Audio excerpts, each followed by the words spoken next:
What's good, YouTube? It's your boy Humble Warrior back with you guys with another video. Victory Monday. Great win by the Dolphins, 30-13 over the Buffalo Bills. Again, all three phases played really well. It's actually a good day to be a Dolphins fan, because we saw how great our team can be when complementary football is applied. The run game was on point. Tua was doing his thing. Outside the 2 picks that he said the coach told him, you know what I'm saying, to basically do that, he played a perfect game. And again, with Tua, the formula is simple. The formula is simple. Under 25 attempts a game, he's highly efficient. If he goes above 25 to 30, we got a problem. Most quarterbacks are like that, though. Ain't nobody sits back in the game and throws the ball 40 times. Do you know the wear and tear it does to your arm and your shoulder? If you're throwing that ball 35 to 40 times, or even 45 times, you're putting excess damage into your joints that don't need to be there. Therefore, keep to around 21, 25 attempts a game, and we Gucci. Devon Achane got 22 carries yesterday. Mwah, beautiful. But we're going to digress from that, because I did a video about the recap yesterday.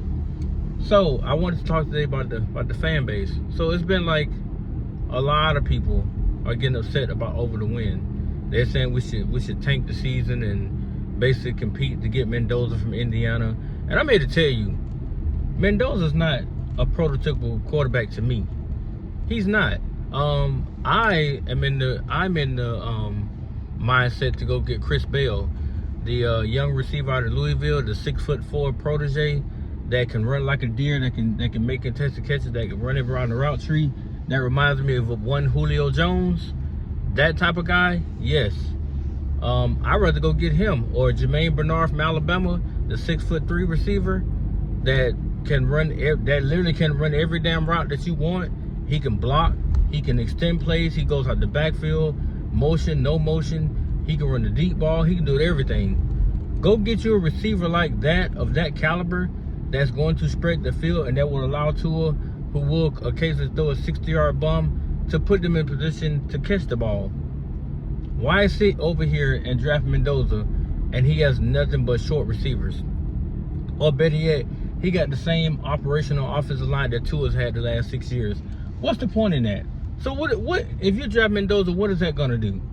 Because when he gets injured, and he will, then the first thing they're gonna say is, well, we should have built the lineup.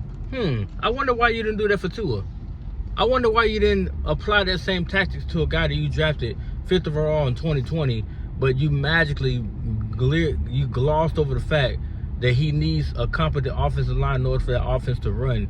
Even though every time he drops back is a one-step drop and he throws the ball. Nobody runs an offense like that. Nobody. But he's forced to do it. So what is Mendoza going to do when he's forced to drop back one time and get the ball out? That's not his game. Are you going to mirror what he did in college, or are you going to force him to learn McDaniel's system, which is a complex offense? I'm just saying, fan base, make up your mind. Stop being stupid. Stop living in, the past, or stop trying to pronounce things that aren't there by saying we should lose all the rest of our games. And then what? Because the Titans, they're not losing on purpose, but hell, they're the worst team in the league. We're not getting the 1st overall pick, and the Titans aren't looking to draft a quarterback. So they're either going to draft an offensive lineman, or they're going to go get the Bane kid out of Miami. If I'm the Titans, I'm getting the Bane kid out of Miami. He's an immediate playmaker, game changer, all the things and above. He's that. He can be the next Javon Curse in Tennessee. He can be that. But why would we want to get the 2nd overall pick? One pick in the 1st round is not nothing. That's not going to do nothing for your franchise. If you want to be smart, like we did with the Jalen Phillips trade, get your 3 thirds. That's where you make your money. The 3rd through the 6th round is where you make your money at. I said if a guy like Chris Bell, or of another 6'4" receiver that seems to be promising, that's available in that round, pick him. Or in the 2nd round, I'm almost certain Chris Bell and Jermaine Bernard are gonna be somewhere in the 2nd round. If the Dolphins are right there and they on that board, get one of those guys. Go get Bernard from Alabama. Go get Chris Bell from Louisville. Hell, what's his name? Coleman from Auburn. Go get that boy. Go get you a 6'4" receiver that's going to go up and make these contested catches that Tyreek Hill, Jalen Water, and others aren't willing to make. When the game calls for it, they can go up and make a catch and secure that ball and come down with it. It will make Tua look a lot better as a quarterback when he knows he has a guy that no matter what happens in the game closing situation, I can go to this man and he can provide a play for me. Granted, they stay healthy throughout training camp, preseason, so on and so forth, and make it to the regular season.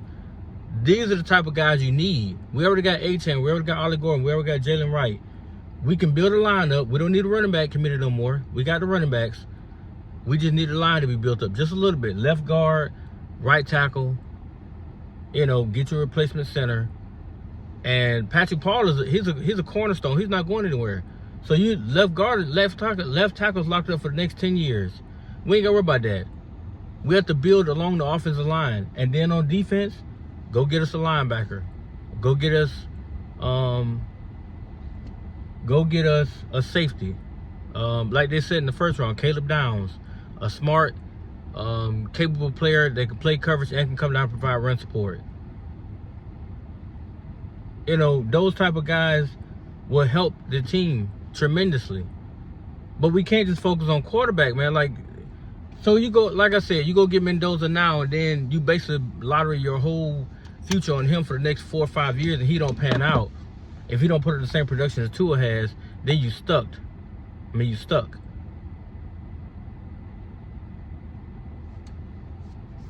So I wish they would quit this negative facade because it doesn't look good. It makes you look stupid. Because at the end of the day, this team is supposed to be who you're rooting for. And instead, you're sitting here saying things like, oh, well, we should tank. And you think that these other players that came to Miami via trade or whatever, you think they came here to tank? You would think Willie Gay Jr. came in for a tank? You think that Jordan Brooks, who we acquired in the trade, you think his second year he wants to tank? Man, please. These guys really want to win these games. And we're in position now to where, again, Washington, Deron Payne, their best run stopper, has been suspended. And he got suspended for the next game, which is next Sunday morning against us. Then if we beat the Commanders, right after that we got a bye week. Right after that we got the Saints and the Jets. 2 more winnable games. We can easily be 6-7 going to Pittsburgh to play Pittsburgh, which right now Pittsburgh is declining. They're falling apart. They built this whole facade team up, which if we play Pittsburgh and we're 6-7 on a 4-game win streak, we have got to shut down DK Metcalf. We got to shut him down. We shut down DK and we keep Aaron Rodgers corralled and we run the ball like I know we can, and we actually play complementary football where Tua ain't throwing the ball 35, 40 times. If we beat Pittsburgh in Heinz Field, look out for the Miami Dolphins. Now we're 7-7. We're probably right there in the mix of 6 or 7 seeds somewhere. Because we already know we're not catching the Broncos or the Colts and about that. We're not worried about them. But at the same time, can you not see us going to the playoffs, facing them in the playoffs? Yes. Can we beat them this time? Yes. Because we understand what we did wrong the first time we met the Colts. So we owe them one. But because remember they said the Colts hadn't won an opening game in 13, 14 times. They beat us. That's fine. Now, reverse that psychology. The Dolphins, they won a playoff game in 25 years. But put us against the Colts in Indy. And put that on the screen that we have not won a playoff game in 25 years.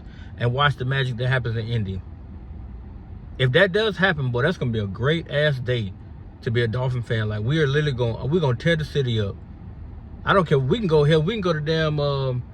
They just get our ass waxed. I don't care. But the fact that we won a playoff game in Indy after week 1 when they beat the dog shit out of us, they embarrassed us on national TV, and we go back and beat them on a national stage in a wild card game, that says a lot about this team. Now, granted, hopefully we don't go to Denver. Hopefully we'll go to Baltimore or somebody like that. Little less tension, but still, we make it to the division round. Who knows? We can take care of that whole momentum to the divisional round. This is assuming that we take care of our business 1 game at a time, make the playoffs, get a wild card win, maybe get a divisional win, and we're sitting right there in the AFC Championship game. If that does happen, oh my God, talk about a script from hell. Because then what would the fan base say then? A lot of people have to change their tone. A lot of people. They're going to be pissed off because, oh, we're losing the draft stock. You do know it's called a trade up, right? If you want that guy so bad, you can still go there and go get him. But I would advise him to go get a safety versus a damn quarterback. Or get a lineman, the 6'8" monster. I think he's from Pitt or something like that. Go get him. Why would you go waste that pick on a quarterback? When your own quarterback now has helped you get to has helped you, first of all, go on a hell of a win streak and got you 2 playoff wins. This is all hypothetically, by the way, and got to the AFC Championship game. And if we, by some miracle, if we hang around the AFC Championship game, who knows? We might make a play or two, and guess what? We're in the Super Bowl.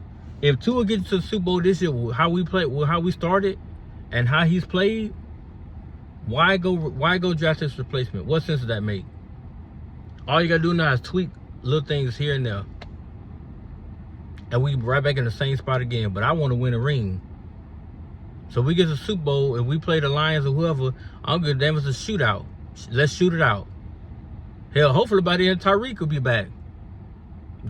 Hey, we seen crazy stuff happen on Super Bowl stage. Hell, Terrell Owens, he got injured for the season, and his ass came back in the Super Bowl. So hey, if Tyreek is up to it, if he say my knee is 100%, and I'm able to run on that mug, hey, let's go Tyreek. Let's go out there and get this money. You got one shot, one game. We need you out here. We got Waddle. He's a top 10 receiver now in the league, but we need your ass. We know what you can do. We know what you can go out there and do. We need you to go out there and show out. If he can do that and we can keep it close, we got a chance here. But again, all hypothetical, one game at a time. We got the Commanders next. I want to see us beat them so we can go to bye week 4-7. Then after bye week, focus on the Saints, knock them out. Focus on the Jets, knock them out. And then we can start having this conversation about the playoffs. We can't do that until we win the next 3 games, right? So one game at a time. This Sunday coming up, the Commanders. Let's take care of business. We're not going to overlook them because we know if you do that, like the Cleveland Browns game, we got our ass stomped, right? So we got to take them serious, go out there and game plan, prep. We got a whole week. No bullshitting to go to Spain. We need to go out there and put up a good show and win this game so we can come back home on a bye week, 4-7, resting up to play the damn Saints off a bye week. And then hopefully in that game in Spain, Tua don't throw no interceptions. He throws touchdowns, maybe 3, maybe 4. He throws 4 touchdowns. That puts him at 21 touchdowns to 13 picks.